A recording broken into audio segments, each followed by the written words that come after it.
É. Olá, boa noite a todos que nos prestigiam. Hoje uma live para lá de especial, na presença aqui de uma pessoa bastante conhecida no mundo esportivo. Eu vou fazer a colinha aqui para ler o currículo dele, para que vocês conheçam um pouquinho mais dessa pessoa. Marcelo Facchinnello, jornalista, apresentador do Transamérica Esportes, da Rádio Transamérica Curitiba, passagens pelas rádios Clube Paranaense CBN, jornais O Estado do Paraná, Metrô e TV Cultura, formado em gestão pública, com trabalhos realizados na Secretaria Municipal de Esporte, Lazer e Juventude de Curitiba e no Instituto Municipal de Turismo de Curitiba. Trabalhou na implantação do programa TOP, Talento Olímpico do Paraná, da Secretaria Estadual do Esporte. Seja muito bem-vindo, Marcelo Facchinnello. Boa noite. Boa noite, Renato. Muito obrigado pelo convite para participar com vocês dessa live, para bater esse papo. Um agradecimento especial também a todo mundo que está acompanhando a gente, que está assistindo. Meu boa noite aí para todo mundo. Estou à disposição aí para a gente conversar sobre os mais diversos temas aí relacionados ao futebol, ao esporte de uma maneira geral. E se quiser ir para outras linhas aí, a gente também pode, dentro do que a gente conhece, dá para a gente conversar sim. Maravilha, maravilha. Mais uma vez, muitíssimo obrigado por aceitar o nosso convite. É um prazer imenso tê-lo aqui conosco. Bom, diante desse cenário que estamos vivendo, não é, Marcelo Facchinnello, muito triste dessa pandemia, infelizmente você como jornalista, como profissional da área esportiva, com bastante conhecimento, tão jovem e com uma carreira tão vasta aí de conhecimento e participações esportivas, como é que você visualiza essa paralisação do esporte, não só em nosso país, mas nós temos aí o exemplo das Olimpíadas, né, que infelizmente foram adiadas, trazendo aí inúmeros transtornos em nível mundial.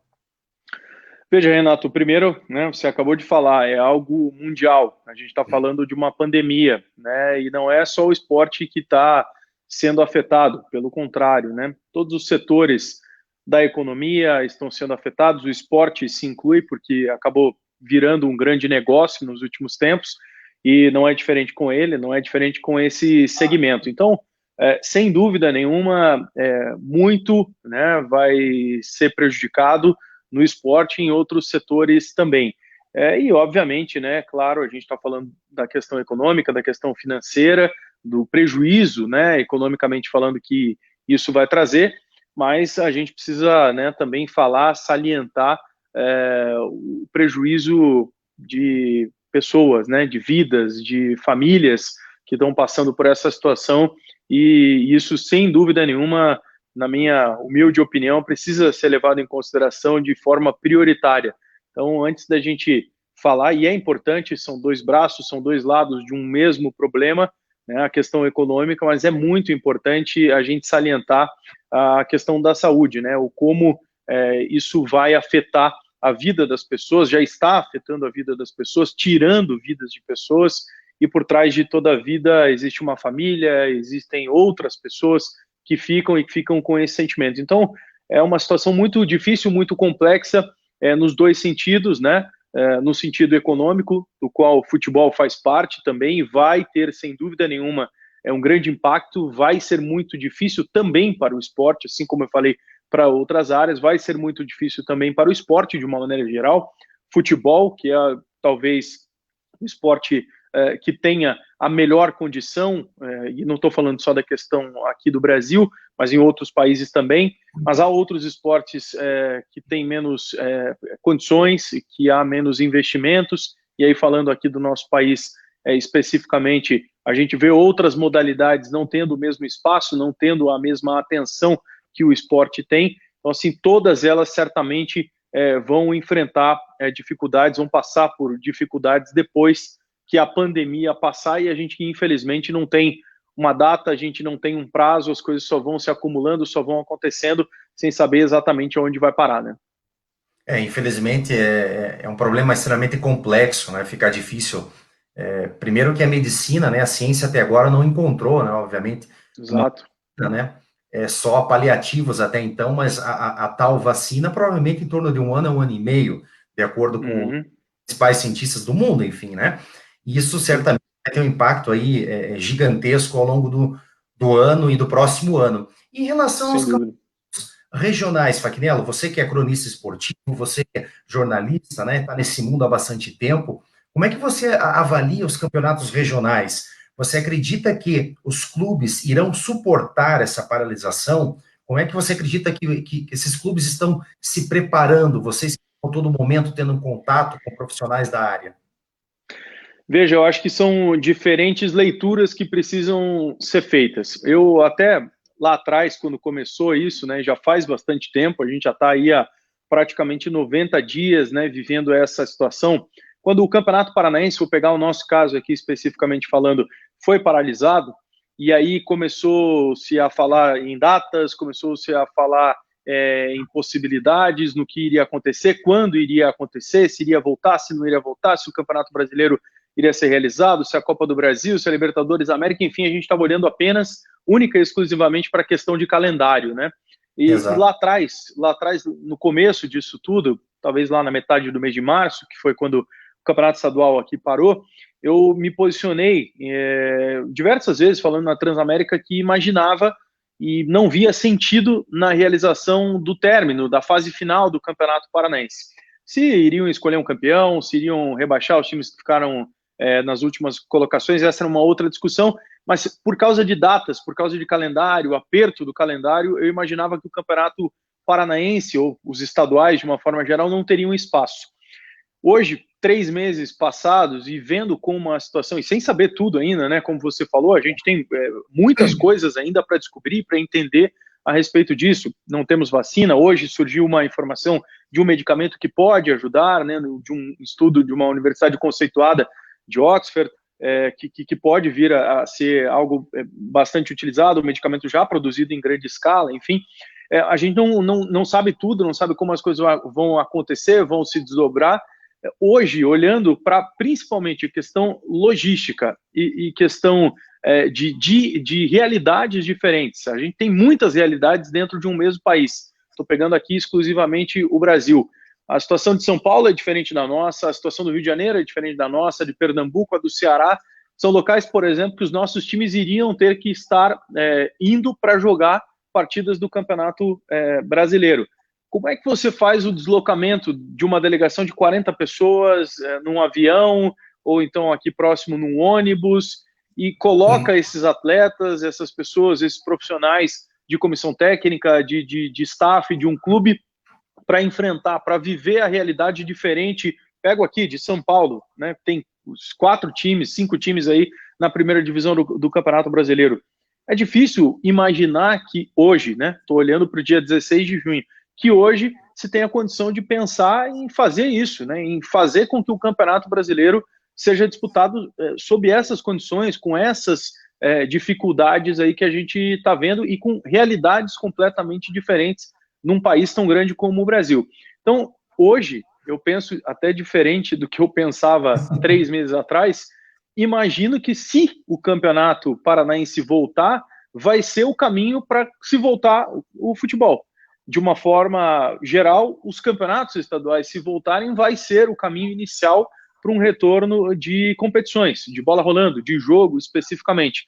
Porque, sinceramente, eu não vejo hoje, né, talvez daqui um mês, talvez daqui 2 meses, a gente tenha uma condição diferente, mas hoje eu não vejo a possibilidade de colocar uma delegação num avião, fazer ela viajar até Fortaleza para realizar um jogo Atlético Paranaense e Ceará, Fortaleza e Coritiba.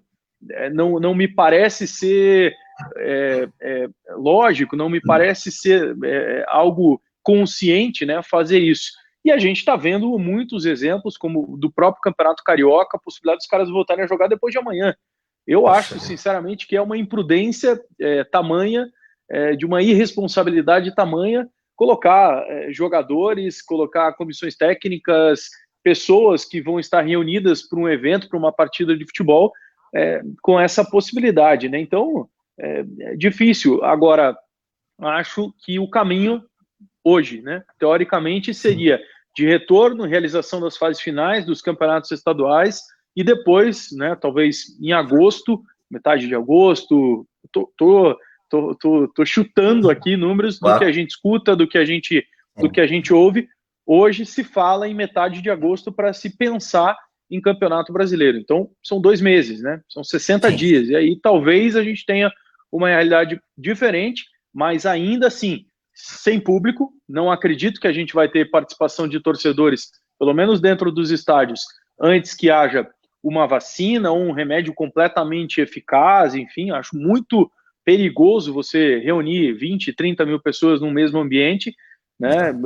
Praticamente impossível você conseguir fazer um distanciamento social, praticamente impossível você fazer com que as pessoas usem todas elas máscaras, porque, sei lá, vai estar vendendo bebida, vai estar vendendo comida, você vai ter que encontrar alguns caminhos, você vai fornecer álcool em gel para todas essas pessoas, banheiro para que elas possam lavar a mão. Então, assim, acho que a presença de público está totalmente descartada para um primeiro momento, e aí sim, realização talvez de jogos daqui um mês para a realização final dos campeonatos estaduais, e daqui 2 meses, talvez, se pensar em realização de outras competições.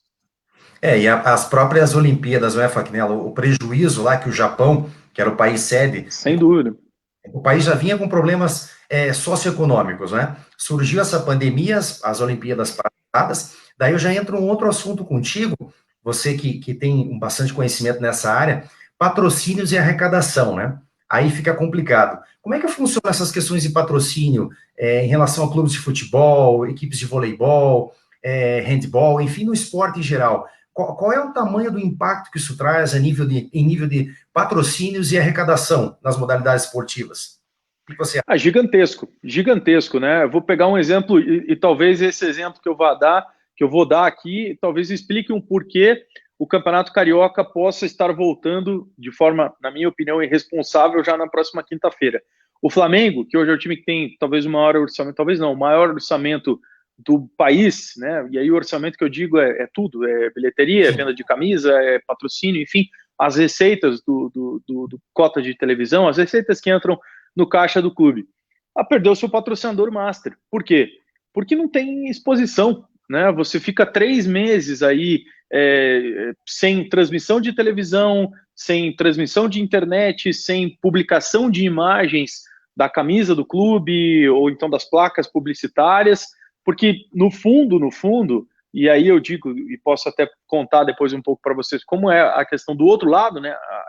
O patrocínio de rádio, o patrocínio de televisão, ele também sofre, porque não está tendo transmissão. Então é uma roda, né? É uma cadeia de coisas que, no final de tudo, quem está investindo ou no clube ou numa transmissão de televisão, de rádio, quer o seu retorno publicitário.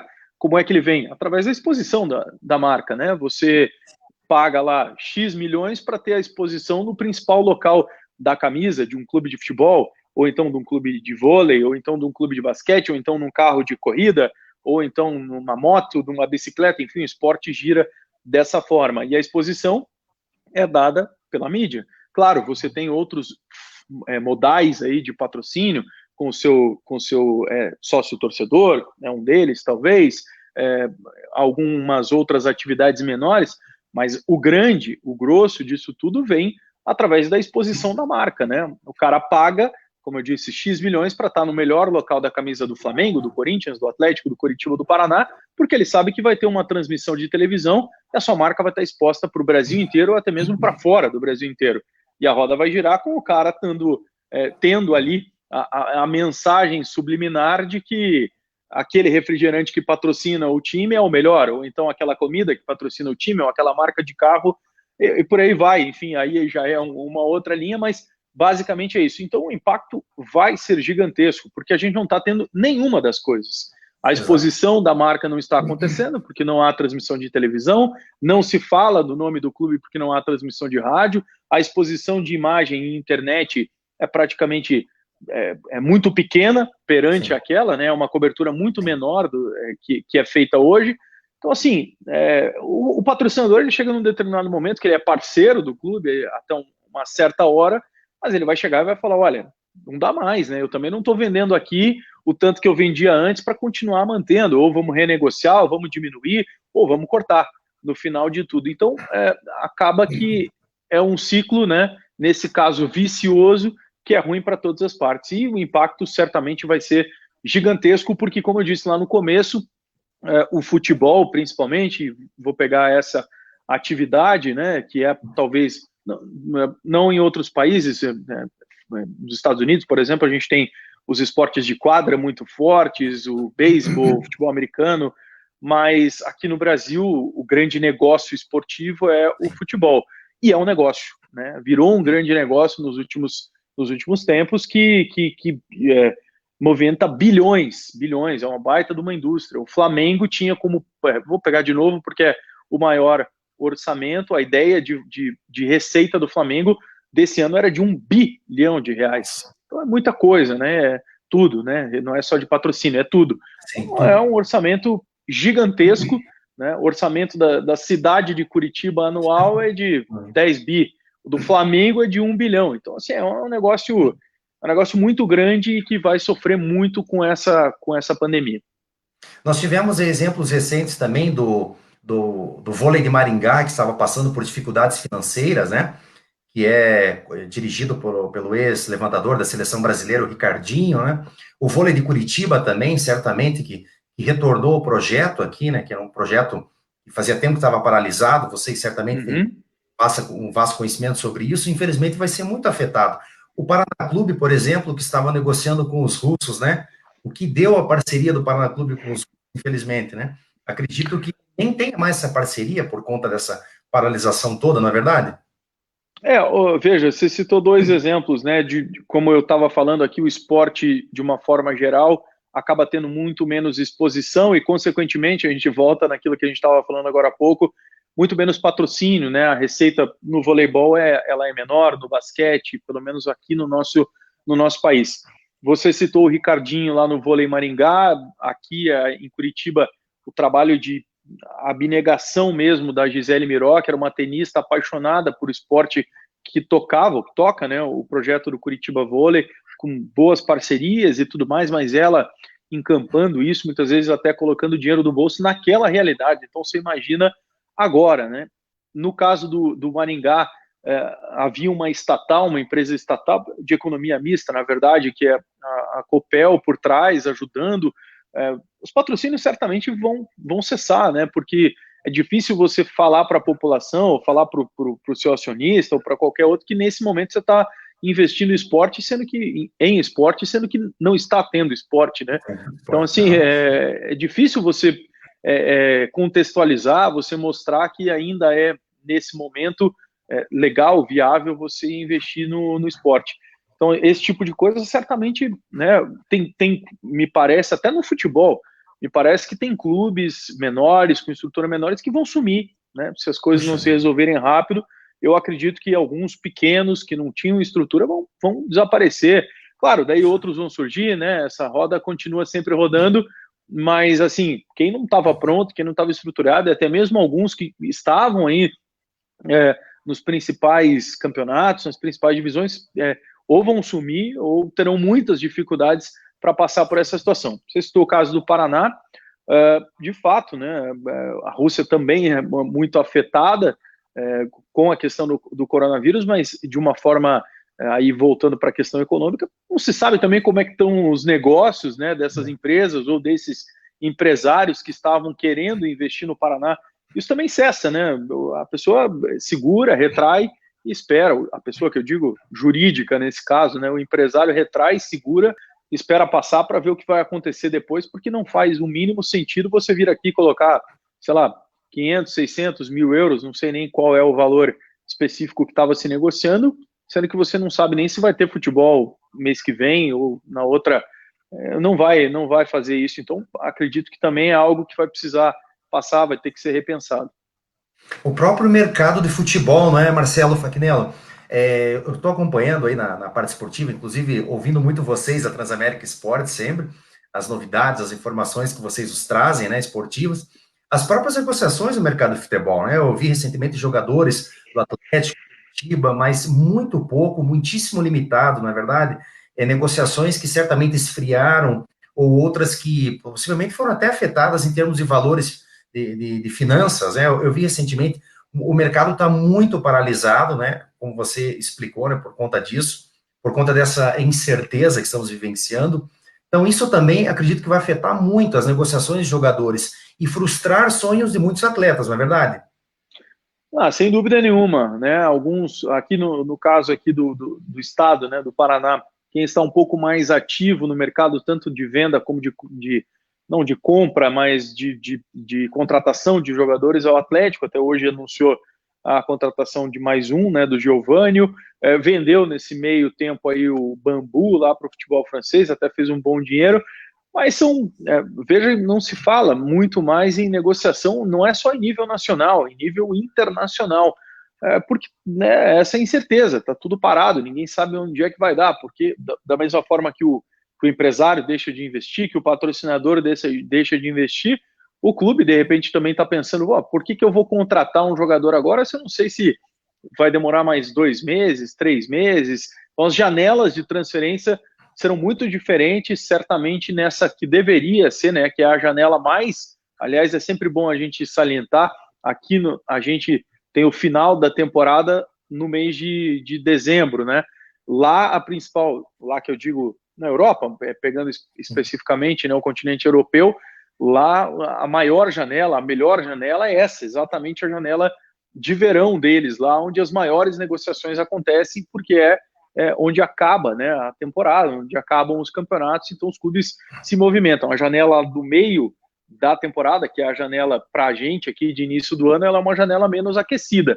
Talvez isso se inverta, né, agora, os clubes segurem um pouco mais nesse momento e pensem depois, com a retomada das competições, com o novo calendário, como isso vai acontecer, em esquentar, digamos assim, a janela deles lá de inverno, nos meses ali de dezembro, janeiro e fevereiro. Mas sim, e aí, claro, né, há muitas frustrações, há muitos jogadores que imaginavam que poderiam estar vivendo um bom momento, poderiam se transferir para um outro grande clube do futebol mundial, e isso de fato não vai acontecer. E acredito também que isso que está acontecendo agora possa ser algo que venha a dar, de alguma forma, alguma ajustada no mercado, né? Principalmente de salários, né, de atletas e de treinadores. Pelo menos na minha avaliação, na minha humilde opinião, os salários são muito altos, né? Claro, não é a maioria, pelo contrário, é a minoria. Eu sempre digo, sei lá, 4, 5% dos atletas de futebol aqui no Brasil, e são muitos, né, de todas as divisões, ou daqueles que nem têm divisões, que jogam o campeonato estadual e depois não tem mais o que fazer durante 9 meses de uma temporada. Essa é a dura realidade de muitos, mas aquela que passa na televisão de milhões e milhões e milhões, ela existe, né? Para poucos, Sim. mas ela existe. Por uma imensa minoria, ela existe, e eu acho que ela precisa ser reformada, né? Esses salários milionários, né, de acima de 1 milhão para jogador de futebol, para técnico de futebol, está muito fora daquilo que eu acho que os clubes podem pagar.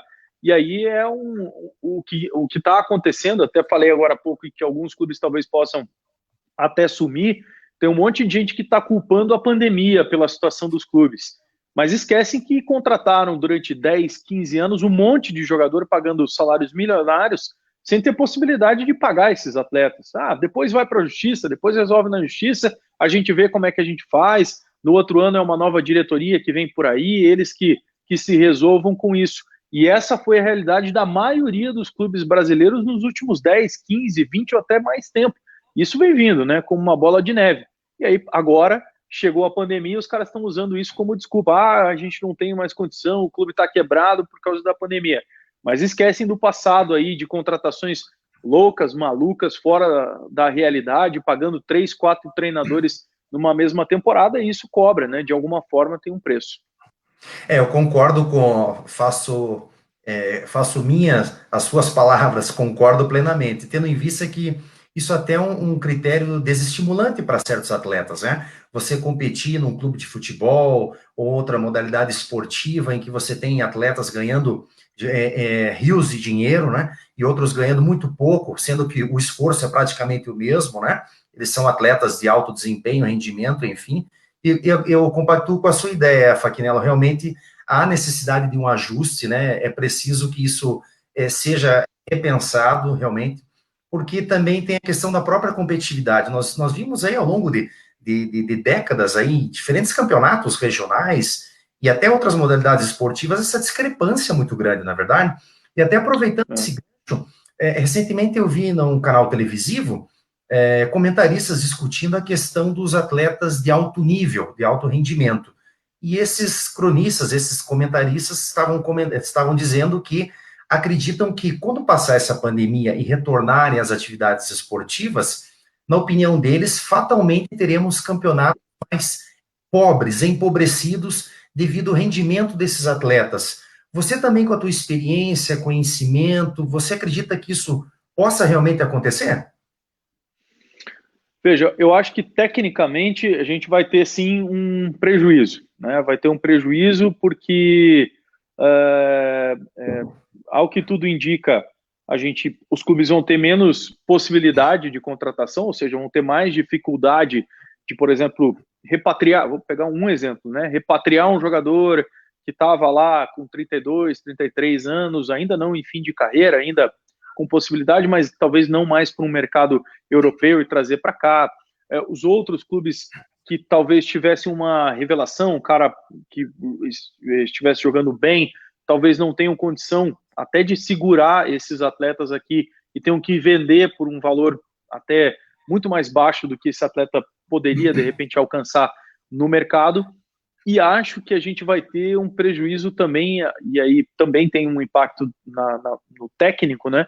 Mas a gente vai ter um prejuízo físico também. Eu acho que essa parada no meio aí do caminho, de tanto tempo assim, os jogadores nunca ficaram tanto tempo assim sem jogar, com raríssimas exceções, quando o cara fica sem clube ou o cara se machuca, não tem muito mais outra opção para o cara ficar 3, 4 meses sem jogar, né? O cara fica ali, às vezes, um mês de férias, como todo mundo, né? A maioria tem, do trabalhador, né, comum, como eu, como você tem, um mês de férias, volta ao processo de readequação física, volta para a pré-temporada, dali 20 dias aí tá jogando.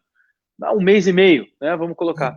Vai ter 4 meses aí de paralisação. É muito tempo, né? Como é que os atletas vão voltar? Como é que os atletas vão retornar?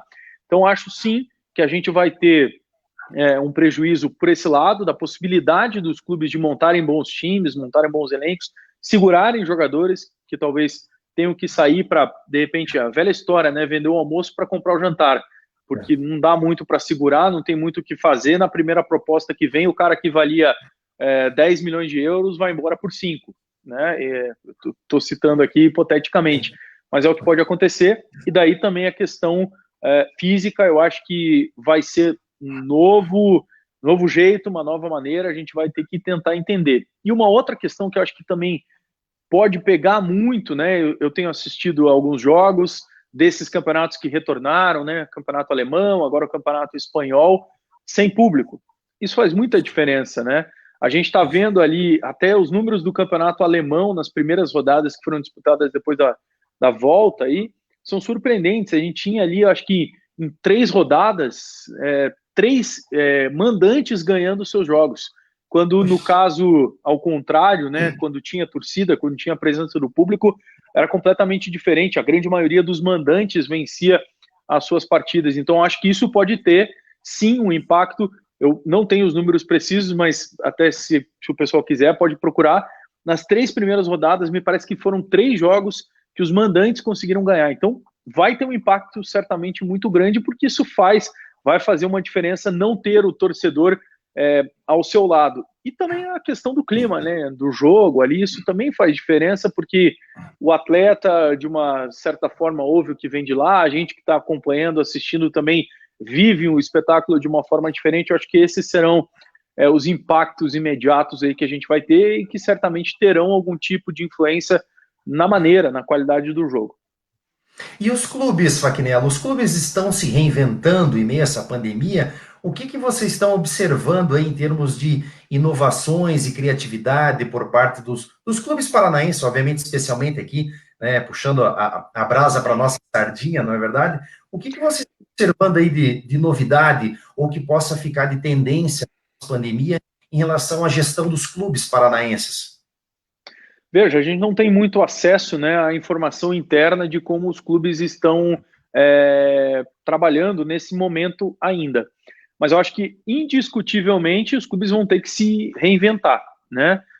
Na questão da contratação de jogadores, como eu falei, acho que o ajuste do mercado pode acontecer por linhas tortas, mas isso pode acontecer de alguma forma, né? O mercado vai dar uma ajustada, e isso me parece que é bom para os clubes, né? Claro, a gente vai continuar tendo talvez os predadores ali de mercado, aqueles que vão continuar porque tem muita torcida, porque tem muita receita, ainda vão continuar mais fortes, mas os demais eu acho que vão se readaptar, vão melhorar, e a coisa talvez possa se equilibrar um pouco mais. Pode ser bom para os clubes, né? Nesse sentido. Acho que vai ser indiscutível a maneira como o clube vai ter que se relacionar com o seu torcedor, né? Não tem mais, se a gente não tiver o torcedor com a possibilidade de ir ao estádio por um ano, sei lá se é isso, mas pode ser que aconteça, o clube vai ter que se relacionar de uma forma diferente com o seu torcedor, com aquele cara que ele quer que seja também consumidor do clube, né? Além de ser um aficionado, um cara que goste de ir ao campo de futebol, de torcer, talvez ele não tenha isso, ele vai ter que se relacionar de uma outra forma, fazer esse cara viver o clube de um outro jeito. Como, né? Não sei, sinceramente não sei, os clubes têm que estar, ou devem estar pensando nisso. Acho que são os dois aspectos principais que me vêm à cabeça agora, de que os clubes de fato vão ter que se reinventar em termos ali financeiros, né? Financeiramente falando. O jogo vai passar também, me parece, por um processo diferente, como eu falei agora na resposta anterior, os clubes também vão ter que se readaptar, jogadores, técnicos, comissões técnicas vão precisar também de algum tipo de adaptação desse novo jeito, né? E, sem dúvida nenhuma, vai vir aí talvez uma nova maneira dos clubes lidarem com os seus atletas, com suas comissões técnicas, né?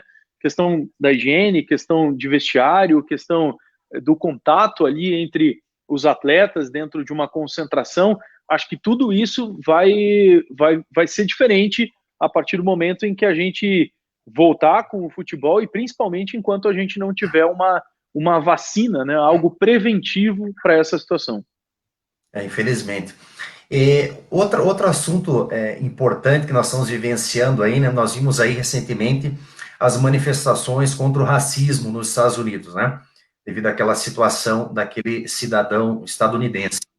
Em relação à questão do racismo no esporte, né, Marcelo Facnello, você que é uma pessoa que desenvolve bastante projeto, você é extremamente preocupado, né, com as questões de igualdade, desenvolvimento das pessoas, crescimento profissional, você sempre se dedicou a isso, basta ver os projetos que você sempre participou, idealizou, buscando a inclusão de pessoas, né, em menores condições. Como é que você vê, infelizmente, essa situação tão triste, ainda que nós temos que ver cenas lamentáveis de racismo no futebol, no vôlei, enfim, em todas as modalidades do esporte mundial? Bom, primeiro que existe, né? A gente não pode fechar os olhos para essa situação. Infelizmente, ela existe e existe muito. E existe em várias situações.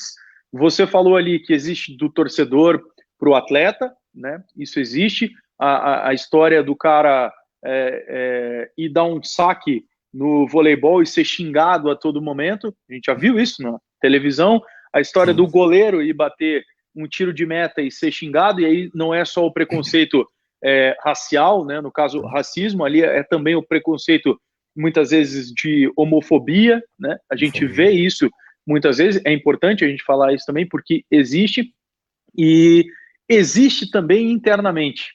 Eu conversei na semana passada, retrasada, numa das minhas lives, com o Carlinhos Neves, um grandíssimo preparador físico de seleção brasileira, dos grandes clubes do futebol brasileiro. Ele me disse, existe entre atletas. Existe racismo entre os atletas, entre o cara que divide concentração, que divide a mesma sala de reunião ali com o treinador. Existe internamente, né? E existe também um preconceito, e aí não sou eu que estou falando, os dados, os números mostram isso. E ele me fez essa pergunta e eu puxei pela memória, e é fácil de responder, mas é doído responder ao mesmo tempo. Quantos treinadores de clubes de Série A de Campeonato Brasileiro são negros?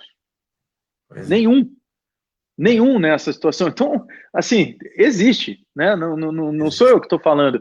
A gente tem alguns técnicos aí que ainda estão trabalhando. Cito aqui o Cristóvão Borges, que trabalhou aqui no Atlético Paranaense, mas são raríssimas, o Roger Machado, são raríssimas, e dois caras, inclusive, que foram lá, se expuseram, falaram a respeito dessa situação, muitas vezes até em entrevistas coletivas, quando o problema estava mais aflorado, né? Mas aí é que eu chego, acho que não é só quando o problema acontece, não é só quando há um ato de racismo num campo de futebol, numa quadra de vôlei, numa quadra de basquete, que a gente precisa se manifestar, a gente precisa falar. Acho que aí, claro, é importante, mas aí é que está o grande erro.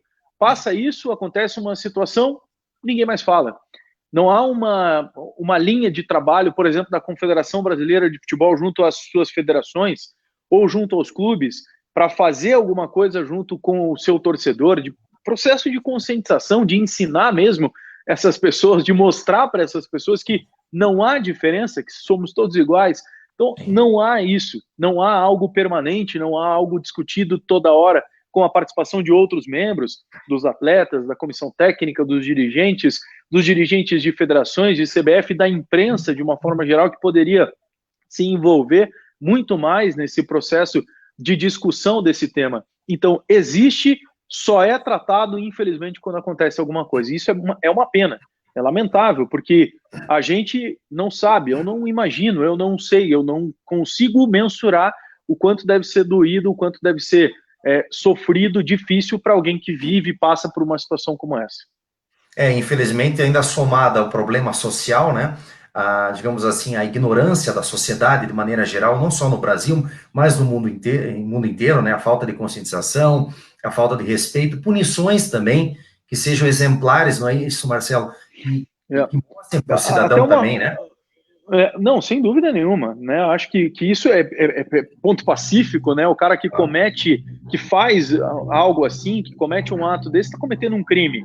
Mas a pessoa não consegue entender, né? E acho que isso é bom a gente lembrar. A gente está falando aqui mais exclusivamente sobre o esporte, uma questão social, mas dentro do esporte, que o maior jogador de todos os tempos do futebol é Pelé, negro. Sim. O maior jogador de todos os tempos do basquete, Michael Jordan, um negro.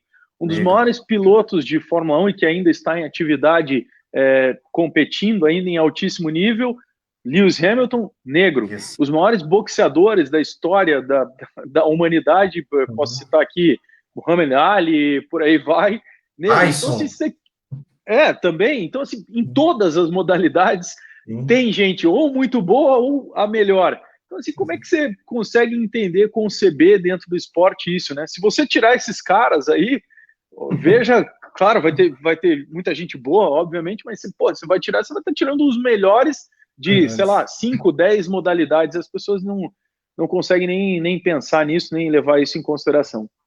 Infelizmente. E os seus projetos, Facnello? Eu sei que você é bastante comprometido, né, com o esporte, você está sempre se atualizando, estudando, você é muito dedicado a essa área. Como é que estão teus projetos aí para futuramente? Talvez 2020 um pouco prejudicado, é claro, mas eu sei que tenho certeza que você está envolvido em bastante projetos, você se preocupa muito com a juventude, principalmente em dar oportunidade nos seus projetos, né, que jovens participem de modalidades esportivas, enfim, e sejam inseridos na sociedade de maneira digna, não é verdade? Eu sinceramente, Renato, eu não... e aí não é discurso, não é falatório, não. Eu não acredito numa sociedade melhor, e aí a sociedade ela precisa de cidadãos melhores, ou seja, eu não acredito em cidadãos melhores que possam fazer parte de uma sociedade melhor se a gente não tiver educação, se a gente não tiver na base uma formação, na base que eu estou falando é base de formação de pessoa, de caráter, enfim, se a gente não tiver uma educação melhor.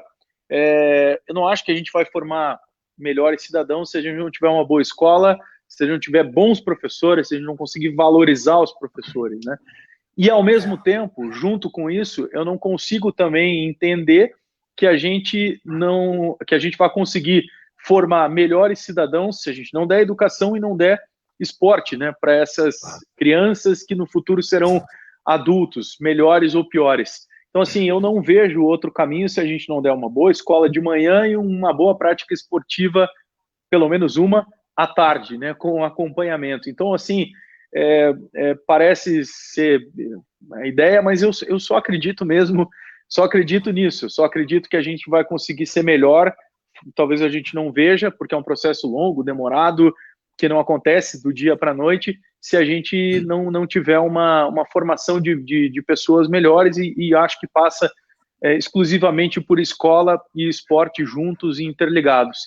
Então, assim, eu tento fazer o que eu consigo, né, nos projetos aí, nas secretarias. O TOP, por exemplo, era um projeto um pouco mais de rendimento, mas hoje, né, ainda estou na SMEL, na Secretaria Municipal. Ali o foco, de fato, é no desenvolvimento da criança, do adolescente mesmo, que está em nível escolar. Se vier a sair um bom atleta de rendimento para seleções da cidade e daí futuramente para outras seleções, ótimo, mas não é esse o objetivo. O objetivo mesmo é no social, é na pessoa, né? E são feitos muitos trabalhos legais.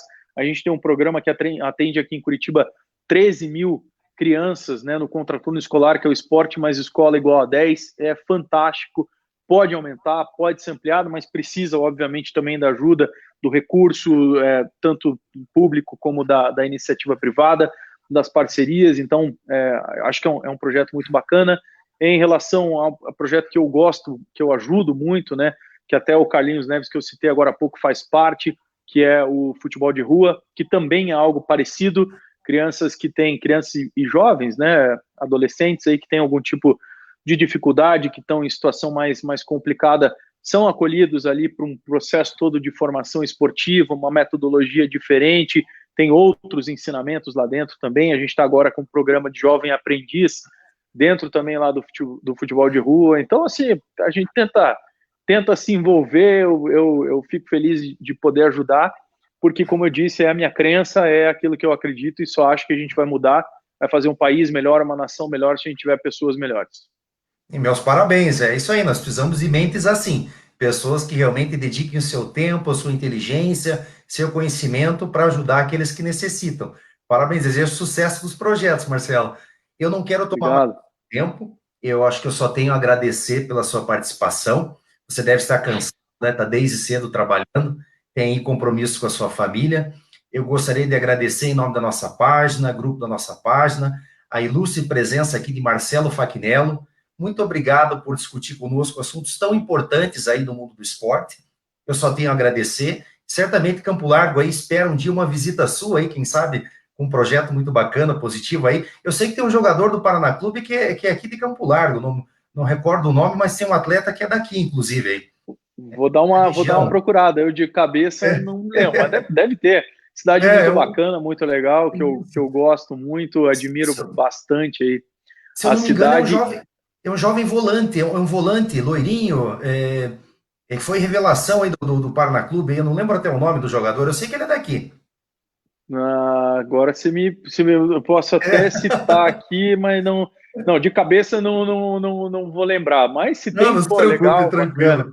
Mas, Renato, quero te agradecer muito pelo convite, espero ter contribuído de alguma forma aí para ajudar a gente conversar, debater sobre esse momento, né, que é muito difícil para todo mundo, como eu falei lá no começo, e eu acho que só assim, só a gente discutindo, encontrando os melhores caminhos, as melhores soluções, e daí acho que só vem do debate mesmo, debate saudável, né, tá tão tudo muito polarizado, tão tudo muito dividido, que a gente não consegue chegar num determinado momento e fazer uma troca de ideias saudável e que nos traga alguma coisa, que nos leve a alguma coisa, alguma evolução. Então, agradeço, espero ter contribuído aí. O dia que precisar, tô disponível aí para a gente bater papo, trocar ideia.